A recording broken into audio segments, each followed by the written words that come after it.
So Eugene, if you would just talk to us and just first tell us a little bit about yourself. Okay, well, my name is Eugene Davidovich. I was pretty much raised in San Diego since 1990, and I went to elementary school, middle school, high school here, after which I joined the Navy. Okay. And I served overseas on a ship in Japan for 3 of the 4 years of my service, and after which I was honorably discharged. And I went to school in LA for a very short period of time, after which I met my wife, ended up moving back down to San Diego, okay. and finished my school here, Okay. Finished the Bachelors and the MBA. Okay. And while doing that, I was working full-time for a IT company locally here as a software development project manager. Okay. Tell us a little bit about your medical cannabis involvement. Well, after I was discharged from the military, I began to develop several symptoms that prevented me from functioning normally. And I went to several normal doctors, regular doctors, who gave me different medications to help. But the side effects from the medication were overwhelming the actual benefit. So a friend of mine recommended cannabis. Okay. So I spoke to another doctor who was a medical cannabis specialist, who provided me a written recommendation for it, and that's my involvement. Okay. Now tell us, if you would, a little bit about your, you were a medical cannabis patient. Now, what happened after that? What was your other involvement with medical cannabis?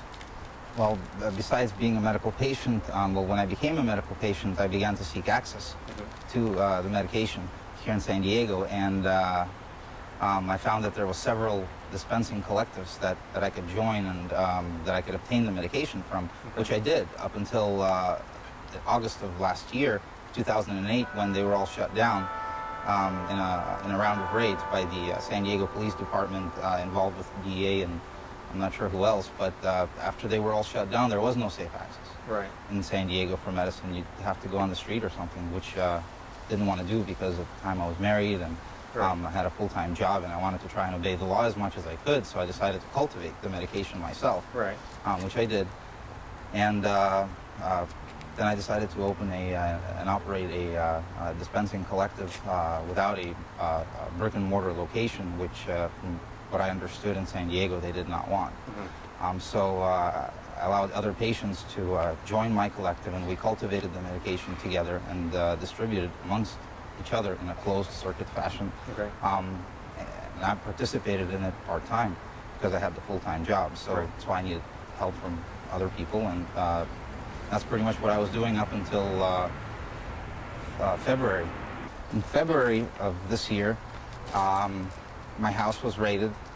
I was arrested and hauled off to jail, charged with 4 felonies and $65,000 bail to get out of jail. And that's the case that I'm dealing with today. This was a result of an operation that was announced by the district attorney as Operation Endless Summer.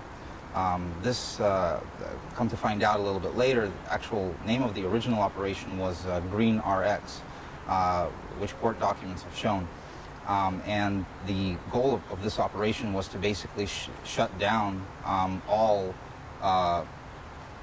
efforts made by patients to collectively cultivate and distribute medical cannabis in San Diego in its entirety. And that's what I was arrested in. That's my involvement in it from that aspect.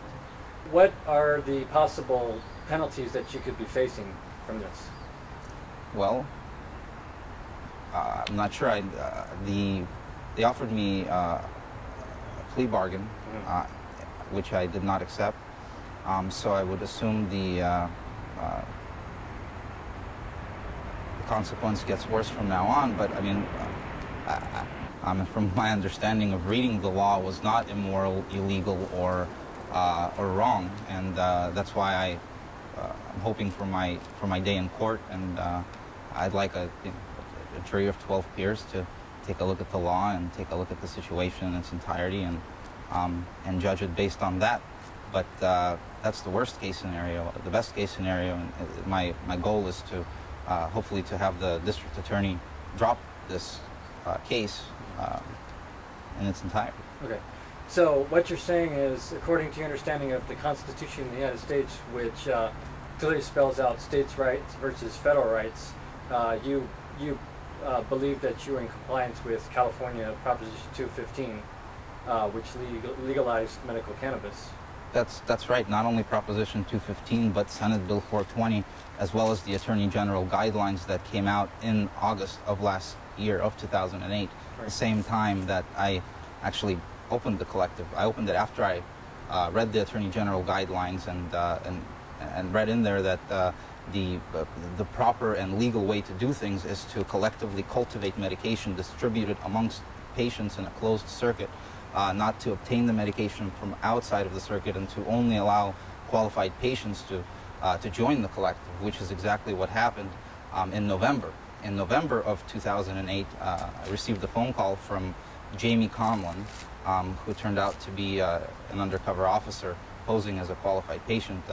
This person called me, requested to join my collective, told me that he was in fact a qualified patient, told me that he was sick, and requested that I deliver medication to him because he could not cultivate. So I did, and that's what the actual video shows that I posted on both my website and on YouTube, the undercover video that the district attorney provided to me. So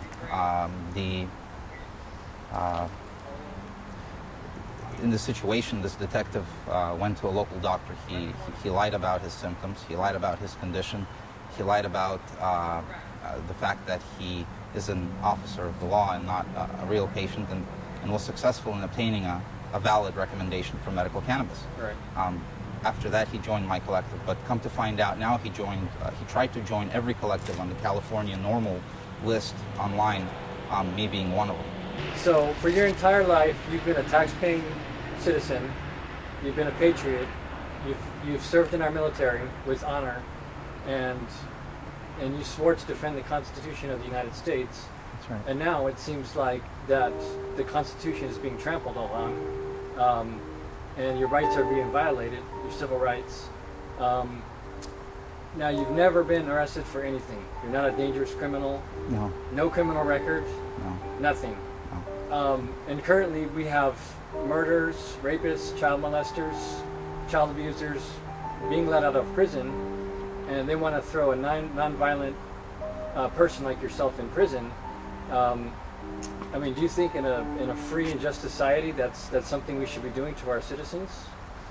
No, I think it's unjust. I think it's wrong. I think it's a complete waste of the city's resources, especially with our president having come out already and say that he respects state law. I was attempting to comply with state law. I was attempting to operate completely within state law, and I think it's unjust. I think, as I said, I think it's wrong. These types of prosecutions should not happen this way. Rounding people up in a drug bust, lumping them in with street drug dealers who are selling meth, heroin, and whatever else on military housing, and then calling it Operation Endless Summer when initially it was Operation Green RX, and then proceeding with these prosecutions and not dropping them. That just doesn't seem right.